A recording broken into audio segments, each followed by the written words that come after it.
진리의 말씀으로 승리하시는 복된 날 되시길 축복합니다. 오늘 우리에게 주신 말씀으로 주님의 뜻을 깨닫고 겸손히 순종할 수 있기를 간절히 소망합니다.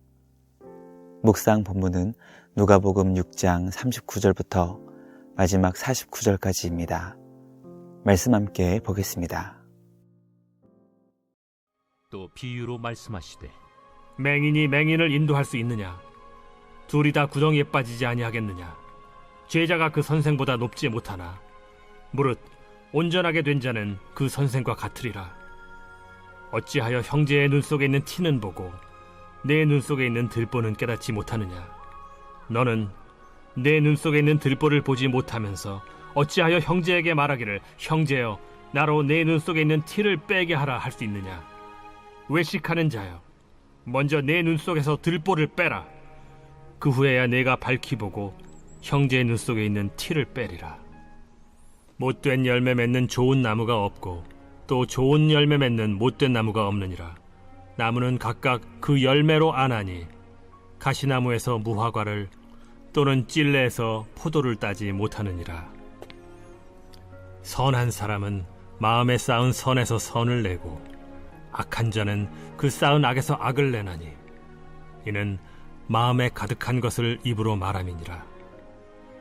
너희는 나를 불러 주여 주여 하면서도 어찌하여 내가 말한 것을 행하지 아니하느냐?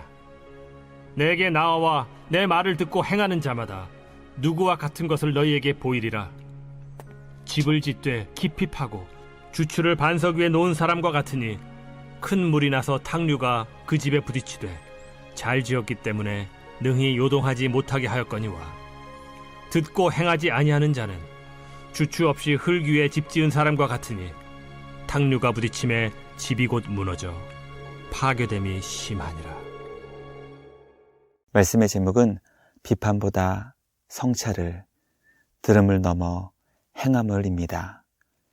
예수님은 제자들을 향해 원수를 사랑하고 비판과 정죄를 그치며 용서하고 주는 삶을 살아야 한다는 것을 가르쳐 주셨습니다.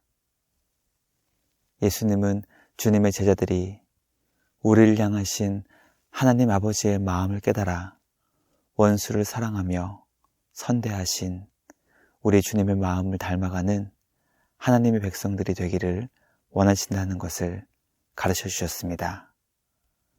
오늘 우리에게 주신 말씀을 통해 남을 향한 비판이 아닌 내 자신을 돌아보는 성찰과 말씀을 듣기만 하는 것을 넘어 삶으로 행할 수 있는 순종과 겸손이 우리 모두에게 있기를 간절히 소망하게 됩니다.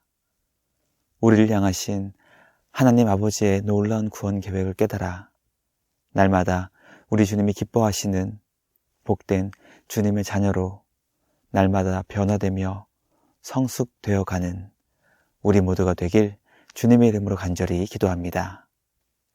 첫째, 주님의 제자들은 말씀을 바르게 배워 자신의 영적 상태를 올바로 성찰해야 합니다. 예수님은 비유로 말씀하시며 앞을 보지 못하는 시각장애인이 다른 시각장애인을 인도할 수 없다는 것을 가르쳐 주셨습니다. 제자는 스승보다 더 높아질 수 없기 때문에 가장 뛰어난 제자는 자신을 가르쳐 주신 선생님처럼 되는 것입니다. 예수님은 앞을 보지 못하는 시각장애인과 같이 하나님의 말씀을 바르게 보지 못하고 있었던 예수님 시대 종교 지도자들이 율법의 말씀이 무엇을 의미하는 것인지 사람들에게 가르쳐주는 것을 시각장애인이 다른 시각장애인을 인도하는 것과 같은 매우 위험한 상황임을 알려주셨습니다.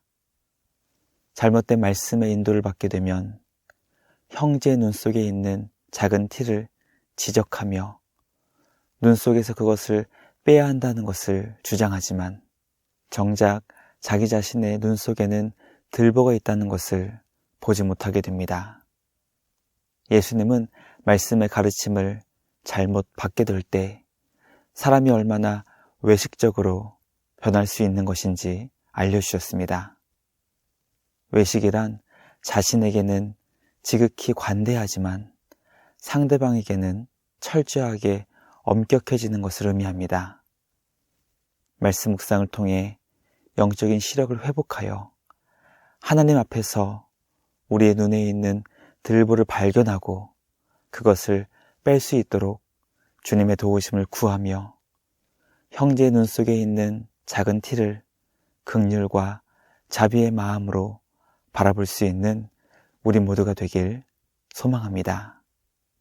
하나님의 말씀으로 지금 우리가 처한 영적인 상태를 올바르게 성찰할 수 있는 우리 모두가 되길 주님의 이름으로 간절히 기도합니다. 둘째, 나무는 그 열매로 알 수 있는 것처럼 우리는 마음에 가득한 것을 입술로 말하게 됩니다. 예수님은 나무가 좋은 나무인지 못된 나무인지는 열매를 통해 알 수 있다는 것을 가르쳐 주셨습니다. 또 그 나무가 어떤 나무인지도 열매를 통해 알 수 있다는 것도 함께 알려주셨습니다.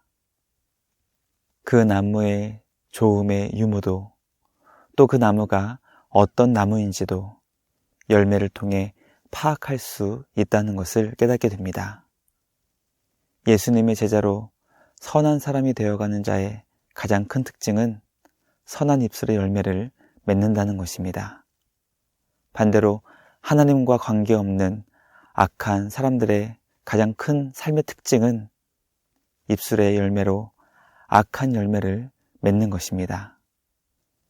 말씀 묵상을 통해 과연 나는 입술의 열매로 선한 열매를 맺고 있는지 아니면 악한 열매를 맺고 있는지 점검할 수 있는 우리 모두가 되길 간절히 소망합니다. 예수님은 주님의 제자들이 원수를 사랑하고 비판하지 않는 삶에 나타나는 가장 분명한 특징이 선한 입술의 열매를 맺는 것임을 분명히 가르쳐 주셨습니다. 과연 나는 어떤 입술의 열매를 맺고 있는지 말씀을 통해 진지하게 살펴볼 수 있는 우리 모두가 되길 소망합니다. 예수님처럼 하나님을 사랑하시며 주님의 백성을 사랑하여 선하고 사랑이 많은 입술의 열매를 풍성히 맺을 수 있는 우리 모두가 되길 주님의 이름으로 간절히 기도합니다. 마지막 셋째, 예수님은 주님의 제자들이 말씀을 듣고 행하는 자가 되기를 기뻐하십니다. 예수님은 주님의 제자들이 예수님을 자신의 삶의 주인으로 고백하지만 정작 주인의 명령에 순종하지 않는 것을 책망하십니다. 주님을 향한 믿음의 고백과 신앙을 감당하는 일상의 삶이 일치해야 한다는 것을 가르쳐 주신 것입니다. 예수님은 주님의 말씀을 듣고 순종하며 살아가는 삶과 그렇지 않은 삶을 집을 짓는 건축자의 비유로 설명하셨습니다. 집을 짓는 두 건축자가 있었습니다. 한 건축자는 땅을 깊이 파고 반석 위에 기초를 놓고 집을 지었고 다른 건축가는 기초를 준비하지 않고 맨 땅 위에 집을 지었습니다.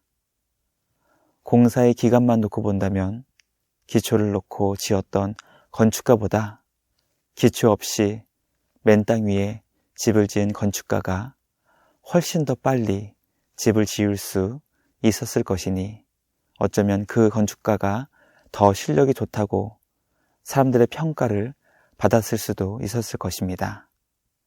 그러나 이 두 집의 결정적인 차이는 큰 물이 나서 탕류가 집에 부딪힐 때 반석 위에 기초를 놓고 지은 집은 흔들리지 않았지만 기초 없이 빠른 기간에 지을 수 있었던 집은 폭우 앞에 무너져 심하게 파괴되었던 것입니다. 예수님은 우리가 주님의 거룩하고 복된 영광스러운 일을 감당할 때 땅을 깊이 파고 반석을 기초로 하여 견고한 집을 지은 건축가와 같이 흔들리지 않는 믿음으로 날마다 승리하는 주님의 제자가 되기 원하십니다. 그렇게 되기 위해서는 말씀을 듣고 행하는 자가 되어야 한다는 것을 가르쳐 주셨습니다.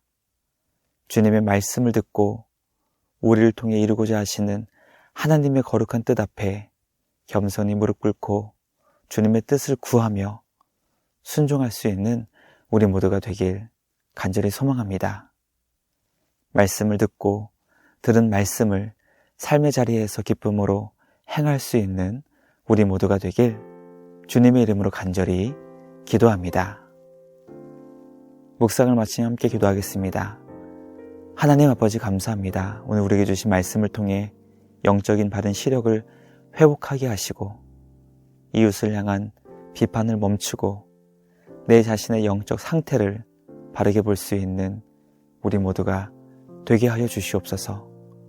과연 나는 날마다 삶의 자리에서 어떤 입술의 열매를 맺고 있는지 점검하게 하시고 선한 우리 주님의 마음과 같이 선한 입술의 열매를 풍성히 맺어가는 우리 모두 되게 하여 주시옵소서.